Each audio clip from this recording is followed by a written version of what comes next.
Hello to everyone. आज का ये जो हमारा क्वेश्चन है ये ऑप्टिक्स में पोलराइजेशन से बेस्ड है। इसमें क्या कहा गया है, सबसे पहले कोई अनपोलराइज्ड लाइट है जिसका एम्पलीट्यूड ई नोड है, इंटेंसिटी आई नोड है। इसको पास किया जाता है पोलराइजर P1 से ताकि पोलराइज्ड हो जाए, ठीक है। फिर उसके बाद P2 पोलराइजर से पास किया गया, फिर P3 पोलराइजर से पास किया गया, तो अपने को resultant intensity after passing the light from the polarizer number 3, तो अपने को वो क्या मिलेगी, ठीक है। दैट मीन्स I3 की वैल्यू हमें फाइंड आउट करनी है in terms of I node. कैसे फाइंड आउट करेंगे, देखिए अनपोलराइज्ड लाइट है, ठीक है। अनपोलराइज्ड लाइट में इलेक्ट्रिक फील्ड वेक्टर्स ओरिएंट होते हैं ऑल पॉसिबल डायरेक्शंस। तो पोलराइजर P1 किस वाले इलेक्ट्रिक फील्ड कंपोनेंट को पास करेगा, बाकी सबको तो एब्जॉर्ब कर लेता है ये, ठीक है। कौन से वाले कंपोनेंट को पास करेगा, ये डिपेंड करता है कि what is the angle between the transmission axis, ठीक है, और इसी दैट पोलराइजेशन एक्सिस। देखिए पोलराइजेशन एक्सिस या हम कहें ट्रांसमिशन एक्सिस, ये किधर है, इस डायरेक्शन में अलोंग वाई डायरेक्शन है। और अलोंग वाई डायरेक्शन हम यहां पर देखें तो ये अलोंग वाई डायरेक्शन ये थीटा एंगल बनाने लग रहा है with the electric field vector E naught, ठीक है। इसलिए सिर्फ और सिर्फ ये polarizer E naught cos theta वाला कंपोनेंट ही आगे फॉरवर्ड करेगा, बाकी सबको क्या कर लेगा, एब्जॉर्ब कर लेगा। तो अगर मुझे ये इंटेंसिटी फाइंड आउट करनी है I1 की वैल्यू, तो कितनी हो जाएगी ऑन एन एवरेज। एवरेज क्यों निकाला, क्योंकि अनपोलराइज्ड लाइट में इलेक्ट्रिक फील्ड वेक्टर सभी पॉसिबल डायरेक्शंस में हो सकते हैं, तो अपने को देखना पड़ेगा ऑन एन एवरेज। तो ई नोड कोस थीटा, ये तो क्या आया अपने पास में, ये आया एम्पलीट्यूड, तो इसका होल स्क्वायर करेंगे तो क्या मिलेगा, इंटेंसिटी मिल जाएगा, ठीक है। इसकी वैल्यू मुझे फाइंड आउट करनी है तो कितना आ जाएगा, ई नोड स्क्वायर, ये तो कांस्टेंट है, ठीक है, और average of cos square theta term, ठीक है। वैसे इसकी वैल्यू हाफ होती है, अगर नहीं आता आपको याद तो फिर आप इसको कैलकुलेट कर सकते हैं। कैसे, 0 से लेकर के 2 पाई और cos square theta D theta divided by 0 से लेकर के 2 पाई और डी थीटा, ठीक है। और यहां से आ जाएगा 0 से लेकर के 2 पाई और 1 प्लस में कोस 2 थीटा डिवाइडेड बाय 2 और डी थीटा डिवाइडेड बाय 0 से लेकर के 2 पाई और डी थीटा, ठीक है।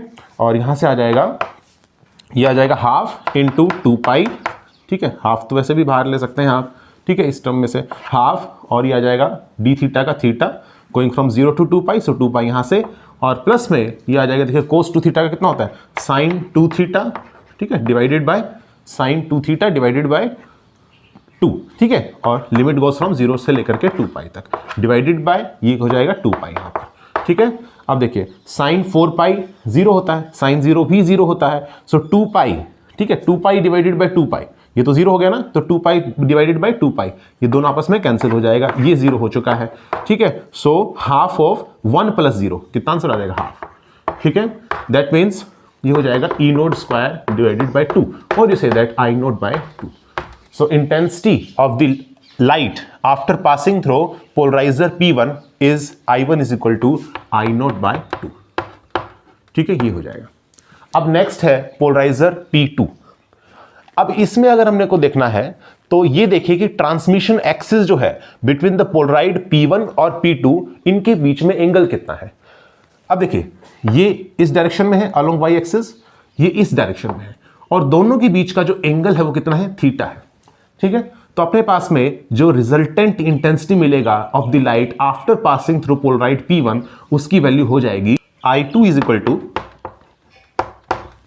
ये हो जाएगा, देखिए I नोट बाय 2, ठीक है, और इसका कौन सा कंपोनेंट होगा, कोस थीटा, ठीक है, और इसका होल स्क्वायर, ठीक है। यहां पर आप ऐसे भी देख सकते हैं ई नोड बाय 2, ये तो क्या आया, E naught by 2, it is the amplitude, ठीक है, of this light wave after passing through polaroid number 1, ठीक है। ये तो ई नोट बाय 2, तो इसका कंपोनेंट आएगा, हाफ हो जाता है, ठीक है, सॉरी √2 आएगा यहाँ पर, ठीक है, क्योंकि इसका होल स्क्वायर करेंगे फिर आएगा ई नोट बाय 2, तो ई नोट बाय √2 तो यहाँ पर आ जाएगा, और ई नोट बाय √2, और फिर क्योंकि थीटा एंगल बनाने लग रहा है तो ये वाला जो है इसका कंपोनेंट कितना हो जाएगा, ई नोट बाय √2 कोस थीटा हो जाएगा, इसका आप होल स्क्वायर कर लीजिए, this is the intensity I2, ठीक है। तो कितना आ जाएगा, ई नोट स्क्वायर बाय 2, ठीक है, और कोस स्क्वायर थीटा, और you say that I naught by 2 और cos square theta. This is the intensity of the light after passing through polaroid P2, ठीक है। This is called Malus law, ठीक है, this is called मेलुस, ठीक है। इसके बाद नेक्स्ट हम बात करते हैं कि what is the intensity of the light after passing through Polaroid P3। अब ट्रांसमिशन एक्सिस जो है, देखिए ये ट्रांसमिशन एक्सिस, ये ट्रांसमिशन एक्सिस, इन दोनों के बीच का एंगल अगर हम देखें तो अब कितना है, यहां पर अगर ये थीटा है तो ये कितना हो गया 90 डिग्री माइनस में थीटा, 90 डिग्री माइनस थीटा। देखिए इससे बेस्ड जो है, ये बहुत इंपॉर्टेंट कॉन्सेप्ट है, यहां से CSR नेट में भी क्वेश्चन आया हुआ है, ठीक है, बहुत साल पहले आया था, अभी की बात नहीं है, बट इंपॉर्टेंट तो है। और इसके अलावा IIT जैम में भी क्वेश्चन जो है इससे पुटअप होता है, ठीक है, इसलिए मैं इसको करवा रहा हूं। अभी आगे और भी क्वेश्चन बन सकता है यहां पर आगे कि जो I3 अपने को इंटेंसिटी मिलेगा ना, इसमें मैक्सिमम हो ये इंटेंसिटी या फिर मिनिमम हो, इसके लिए थीटा की क्या वैल्यू होनी चाहिए, ये आप मुझे कमेंट बॉक्स में बताइएगा, ठीक है।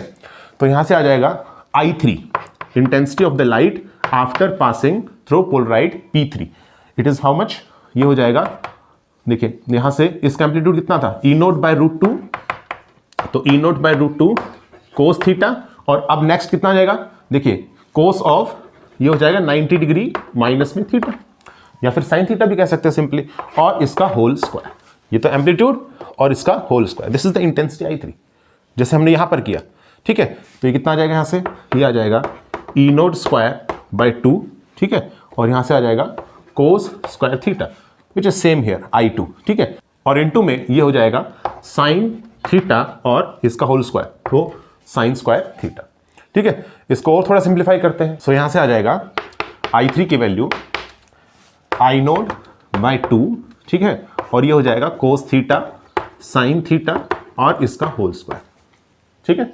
अब यहां से 4 से मल्टीप्लाई 4 से डिवाइड कर देते हैं, तो यहां से आ जाएगा I0/8 और ये आ जाएगा 4, तो 4 की जगह आप 2 आ जाएगा क्योंकि स्क्वायर लग रहा है, 2 कोस थीटा साइन थीटा और इसका होल स्क्वायर, ठीक है। और 2 साइन थीटा कोस थीटा कितना होता है, साइन 2 थीटा, तो I0/8 sine square 2 theta, this is the resultant intensity of the light after passing through Polaroid P3, ठीक है।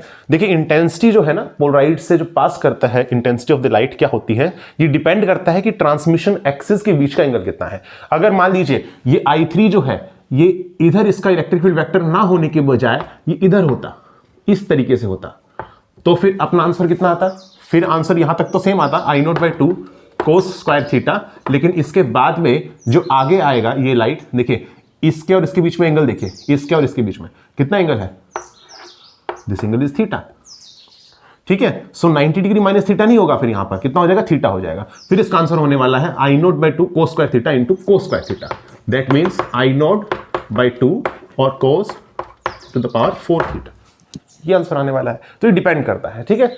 अब यहां पर आप मुझे कमेंट बॉक्स में बताइएगा कि ये इंटेंसिटी जो है ये मैक्सिमम हो और मिनिमम हो, इसके लिए थीटा की क्या वैल्यू होनी चाहिए, ठीक है। अगर आपको आज की वीडियो लेक्चर पसंद आया है तो आप इसे लाइक कीजिए, कमेंट कीजिए, शेयर कीजिए और चैनल को सब्सक्राइब करना ना भूलें। Thank you.